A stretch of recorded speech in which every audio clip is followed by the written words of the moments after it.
महापौर मॅडम, आयुक्त मॅडम, सामान्य लोक ज्यावेळेस नगररचना विभागामध्ये सामान्य घराची परमिशन घ्यायला येतात, आदरणीय महापौर मॅडम, आयुक्त मॅडम, सामान्य लोक जेव्हा महापालिकेमध्ये आपला परवाना घेण्यासाठी येतात त्यांना 2-2, 3-3 महिन्याचा अवधी लागत आहे. इथं महापालिकेमध्ये कशासाठी लागत आहे?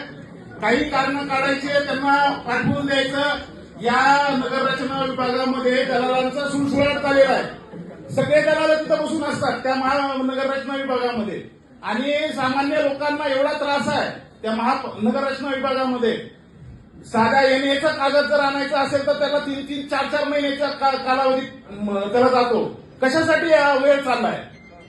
मला आयुक्त मॅडम कडून याचं उत्तर पाहिजे की बाबा येणाऱ्या काळामध्ये तुम्ही तात्काळ त्याला 8 दिवसामध्ये, 10 दिवसामध्ये, 15 दिवसामध्ये त्याची कामं तुम्ही नगररचना विभागामध्ये करावी. आणि प्रबंध समितीचा विषय आताच आपले किरण जाधव साहेब नव्याने इथं स्वीकारत म्हणून आले, त्यांचं अभिनंदन. त्यांनी जो विषय सांगितला 4 झोन आहेत, पण तिथं सोयी सुविधा आहेत का? तुमच्या सोयी सुविधा असतील तरच तुम्ही सोयी सुविधा करून ह्या प्रबंध समितीचा विषय तुम्ही विचार करावा. तिथं कसल्याही सोयी सुविधा नाही. सामान्य लोक गेल्यानंतर तिथं साधी बाथरूमची व्यवस्था नाही त्या झोन ऑफिसला आणि तुम्ही प्रबंध समित्या करताय, त्यांना बसायची जागा, ह्या सगळ्यांचा तुम्ही खुलासा करायला पाहिजे होता. किंवा कशा प्रबंध समित्या तुम्ही करणार आहे, तिथं तुम्ही इन्फ्रास्ट्रक्चर देणार आहात का नाही? आणि गंजगोलाई हा भाग आणि मार्केट यार्ड हा भाग माझ्या प्रभागात येतो. मोठ्या प्रमाणावर तिथं नागरिक शहरातून, जिल्ह्यातून त्या आमच्या प्रभागात येतात.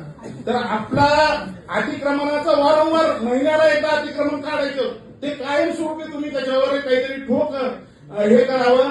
आणि कर्मचारी हे भरपूर कमी आहेत. आमचा प्रभाग हा हार्ट ऑफ सिटी म्हणला जातो. तिथं मोठ्या प्रमाणावर जिल्ह्यातून लोक येतात प्रभाग क्रमांक 6 मध्ये.